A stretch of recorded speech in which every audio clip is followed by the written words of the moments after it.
guys.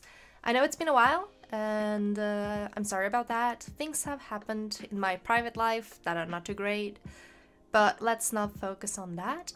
I am planning to show you some ways that you can differentiate Australia and New Zealand in GeoGuessr. They are quite similar in many ways, and it can be quite easy to mistake them from each other. So I thought if I give you some of these tips, then maybe your GeoGuessr score can be even better than it already is. Okay, let's begin. So what are the similarities? They both drive on the left. They both use the English language. They both use the metric system. They are located on the southern hemisphere. Like to put pH as in phone number, in front of the numbers on adverts that you will see around town. And they also use green directional signs in the same style that you will probably find in the United States, for example. I have one example of that.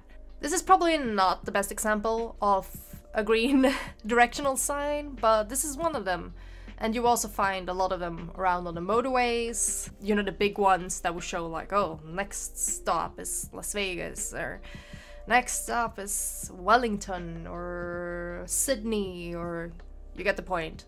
Those signs are almost always green and use a similar font. So let's move on to the differences, okay? Okay, the first thing you probably notice is, well, the landscape as you land on your location. One of the biggest things is that New Zealand is greener and hillier. They have snowy mountains sometimes. And mountains is a very big indicator that you have ended up in New Zealand, since Australia is quite flat in comparison, oftentimes. They also have cabbage trees in New Zealand. And if you're on the South Island, as you are here, it kind of looks that you have ended up in Wales or the Middle Earth. So if you end up on a location and you kind of expect that you will find a hobbit around the corner, you are probably New Zealand. So here you have an example of the Southern Island. It's very mountainous and hilly and everything that Australia isn't, pretty much. Here's an example of the Northern Island. It's flat, it's not hilly, and there's, well, nothing like the other location I just showed you. And here is where it gets easier to confuse it for Australia. And this is a typical Australian location. I know I said it's easy to confuse the former location with Australia, and sometimes it is.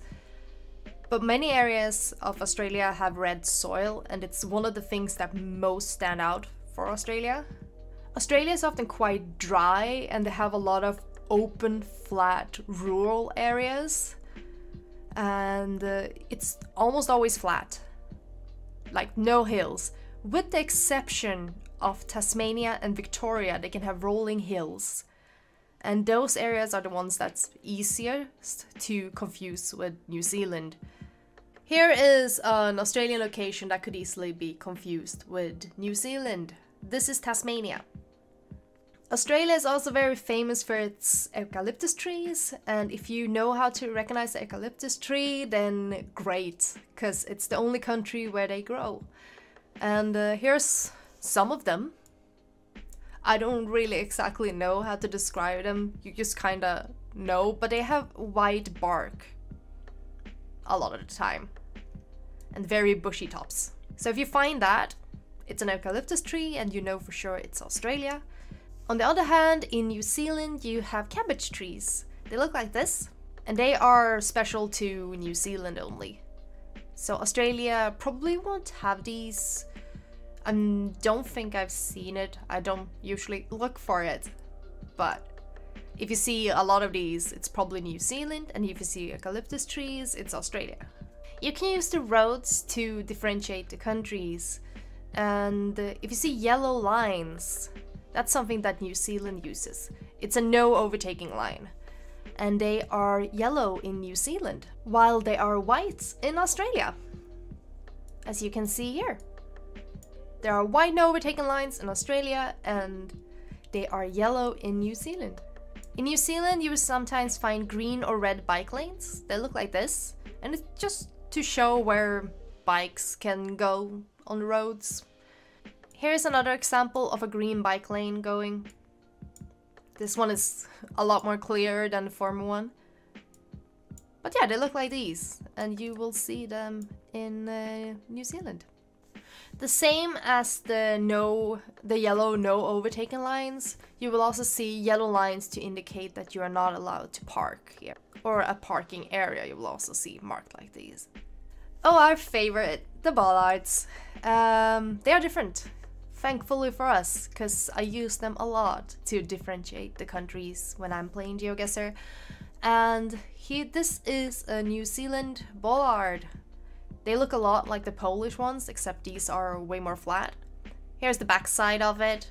It kind of stops before it reaches all the way around. I think that's a reflector. Maybe it's a reflector, but I kind of imagine it as like a red wrapping around it that's not quite reaching all the way. And this is what they look like. Sometimes you can see these bollards as well. I think they only show like just before a bridge or in that type of sense, but I'm not 100%.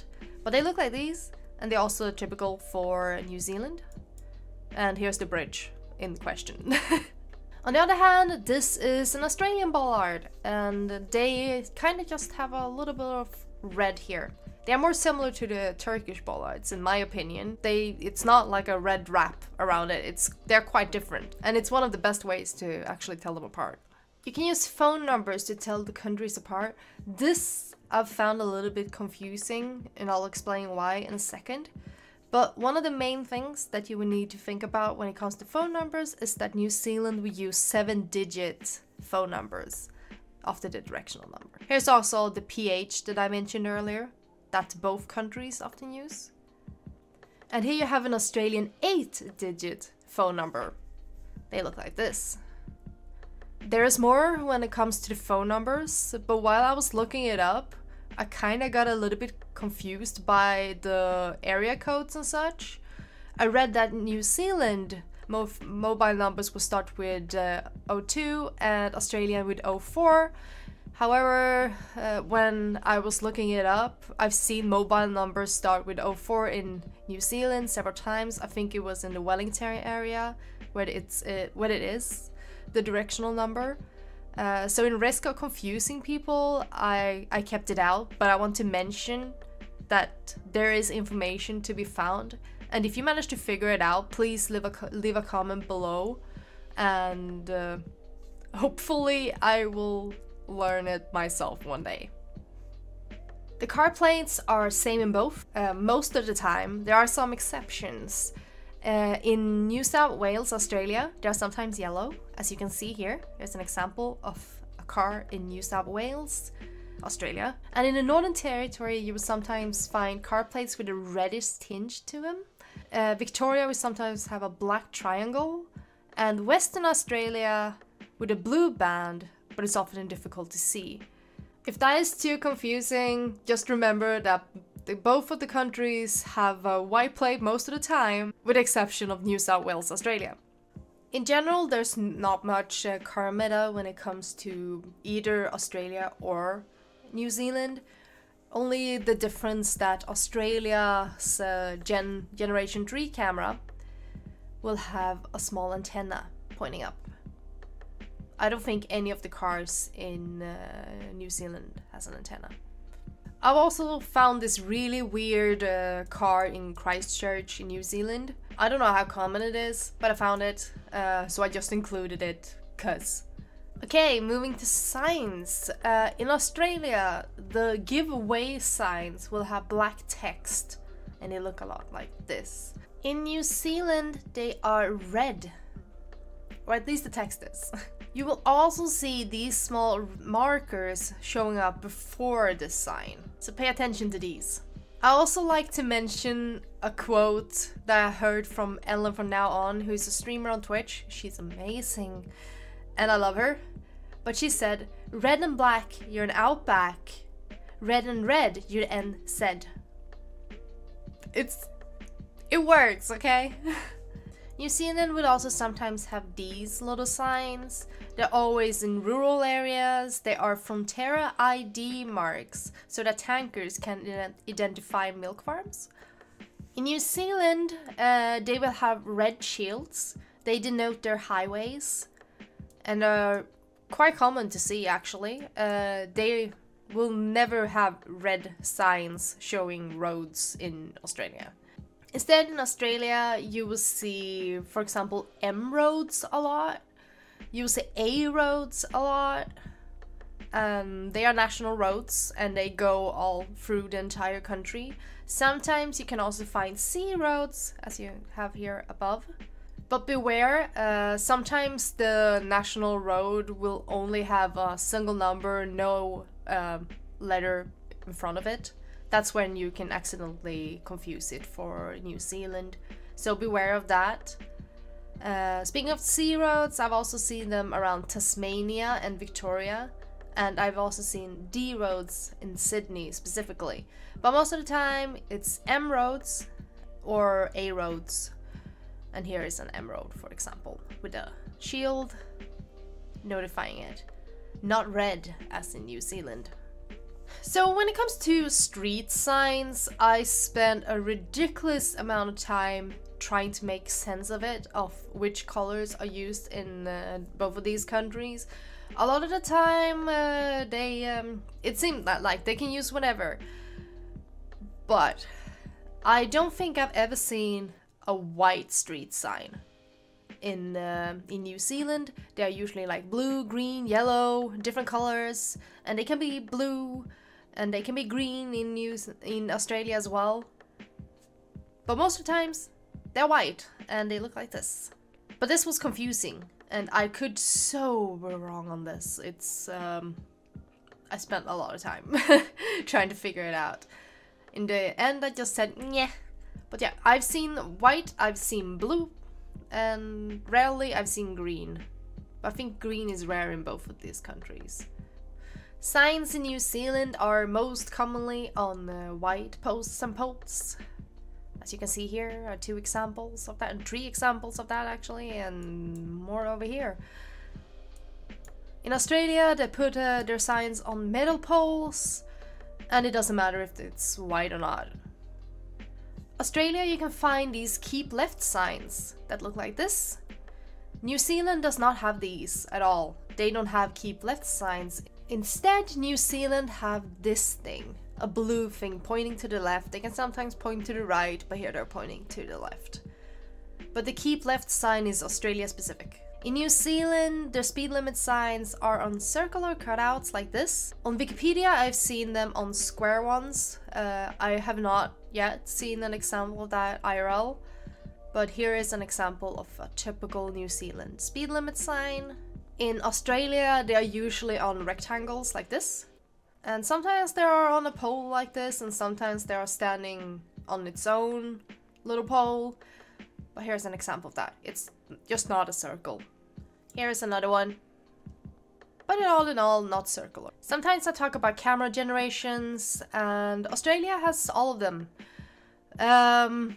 This is a Gen 1 camera. You can tell it's a Gen 1 camera because it was filmed with a literal microwave. And it's quite common in rural areas, so when you find it, you're usually in the middle of absolutely nothing. Here is another example of potato cam showing up in Australia. Also in the middle of nowhere, as commonly found. Tasmania often have Gen 2 cameras, and Gen 2, for those who don't know, is a camera generation where you usually will find like a circular blur below you and a halo above you. That's a Gen 2 camera. It's quite common around Tasmania, but lately they have also added Gen 4, which is a camera generation where the colors are very clear and crisp and very nice. The first potato cam generation camera can show up in New Zealand. It's rare, but it does sometimes happen, and here is an example of that showing up in New Zealand. The camera, it's terrible. But it's very rare, so usually when you find a camera that looks like it was a literal microwave, it's Australia most of the time. Both New Zealand and Australia have indigenous languages. Aboriginal ones in Australia and Maori ones in New Zealand. They have a tendency to show up on road, town and city names and can in ways help us show where we are, if you know how to tell the languages apart, which is easier than you might think. And it was so beautiful explained by Kintamas9 on Reddit. This write-up is so good, there's no way I could possibly do it any justice, and I will link it down below. But to sum it up, repeated letters such as GG, RR, EE means Australia. If you find consonant clusters, meaning there are 2 or more consonants in a row without a vowel, with the exception of NG and WH, it's Australia. And if there is a line above the letters, it's NZ. He also showed some example of the languages written here. They're quite different, as you can see here. And after a while, you just kind of get the hang of it. But yeah, these are the 2 languages. They will show up on signs sometimes, and are very, very helpful for us GeoGuessr players. Yes, I had to mention the flags, of course. You probably already know the difference. The Australian flags have white stars, and the New Zealand flag will have red stars. This is a good way for at least me to remember the giveaway sign, because New Zealand has red stars, but they also have red text on their giveaway sign. It's a good way to remember. When it comes to the poles, New Zealand often have a metal wrap around their poles, and their concrete poles are more common on the Northern Island, while wooden poles are more common on the Southern Island. And here is a pole on the Northern Island, and as you can see, they have a metal wrap. But just to be clear, don't confuse it with Tasmania, that also have metal wraps around their poles. I don't know if they're slightly a different color, I read that somewhere, but I'm not sure. But so be careful so you don't confuse it with Tasmania. Here is a pole on the Southern Island. You can also tell that it's the Southern Island because of these giant mountains in the distance. But here you have a metal wrap around it, but it's a wooden pole instead of a concrete one. In Australia, they will have different poles depending on where you are. And in the Northern Territory, they have holy poles, as we like to call them in the GeoGuessr community, which is a pole that has a bunch of holes in them. And in South Australia, they will have these concrete poles with metal on the sides. I should also mention that in Greater Brisbane, you will sometimes find utility poles with a painted black section on it. But those are the differences. I also read that in New Zealand, white bungalow style houses are more common than in Australia. They look like this. It's kind of a bungalow style house is a type of house that kind of looks a little more squished. That's the best way I can describe them. And this house looks squished. So here is a squished house in New Zealand. So that's it. Thank you for watching, and I hope these tips and tricks will help you improve your GeoGuessr game. And if you know any other tips or tricks that I have failed to mention, or if I made any mistake making this video, please just write it down below. I'm eager to learn, and please let me know what you want to see next. Otherwise, I hope you have a great day. Please give it a follow, a like, or share it with a friend. I don't know, anything helps me grow my channel. Take care of yourselves and have a great day.